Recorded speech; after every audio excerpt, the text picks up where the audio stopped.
Hi అండి. అంతా ఎలా ఉన్నారు? బాగున్నారా? మీరు ఎప్పుడైనా అరటి పువ్వు కూర వండుకున్నారా? నేనైతే ఫస్ట్ టైం అండి.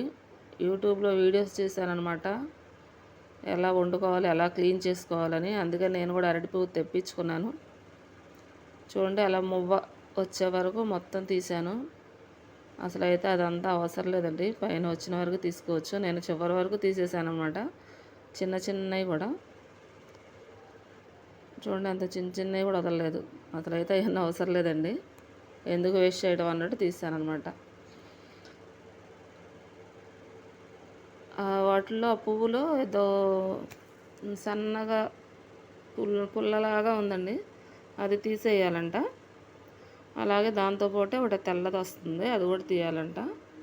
ఒక పువ్వు రెబ్బలాగా ఉందనమాట, అది పడేయాల్సిన అవసరం లేదంటండి, ఫ్రై చేసుకుంటే బాగుంటుందంట. అవన్నీ అలాగే తీసి శుభ్రంగా క్లీన్ చేసుకున్నాను. అయితే ఇవి సన్నగా కట్ చేసి వండుకుంటున్నారండి, కానీ నేను కట్ చేయలేదు. అలాగే కొంచెం ఉప్పు పసుపు వేసి ఉడకబెట్టి వాటర్ తీసేసి మామూలుగా నాన్ వెజ్ కూర వండినట్టు వండేసుకున్నానండి. కూర అయితే బాగానే ఉంది, ఫస్ట్ టైం చేసుకున్నా కూడా. నెక్స్ట్ టైం అందులో వాళ్ళు చూపించారు కదా సన్నగా కట్ చేసి ఎలా వండాలని, అలా ట్రై చేస్తాను. అలా ఎలా ఉంటుందో చూడాలి. నాకు నచ్చినట్టు నేను వండుకున్నాను అనమాట. అయినా సరే నాన్ వెజ్ కూర ఉన్నట్టే ఉందనమాట. అవి పువ్వు తీసేటప్పుడు కొబ్బరి నూనె రాసుకొని, చేతికి ఆయిల్ రాసుకొని తీసుకోవాలండి, లేకపోతే ఆ మడ్డి అంతా చేతి నిండా పట్టేస్తుంది. నేను నూనె రాసుకున్నా కూడా మడ్డి పట్టేసింది అనమాట. మీరు తీసుకునేటప్పుడు జాగ్రత్తగా ఆయిల్ రాసుకొని తీసుకోండి.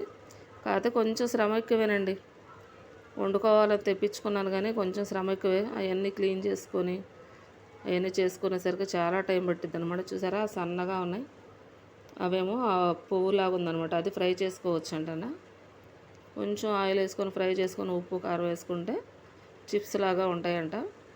ఈ వీడియో నచ్చితే ఒక లైక్ చేయండి. Thank you.